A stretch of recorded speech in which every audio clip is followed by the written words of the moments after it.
বিলম্বে গ্যাসের দাম কমাতে হবে, কমিয়ে দাও। এই জাতীয় সম্পদের প্রাইভেটকরণ এই চলবে না, বন্ধ করেন। এই জাতীয় সম্পদের প্রাইভেটকরণ এই চলবে না, বন্ধ করেন।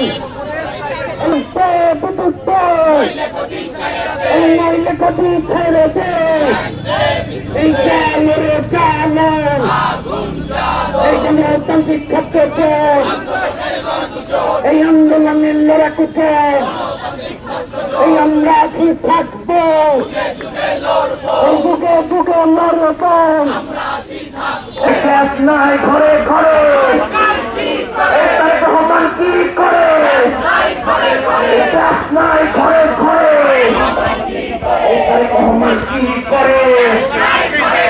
সালাউদ্দিন কি করে? গ্যাস নাই ঘরে ঘরে, সরকার কি করে? সংসদ কি করে? জাতীয় সম্পদের বেসরকারীকরণ, এই জাতীয় সম্পদের বেসরকারীকরণ, এই বিদ্যুৎ খাতের বেসরকারীকরণ, এই দুনিয়ার মস্ত লড়াই করো, এই কারণে আমদানি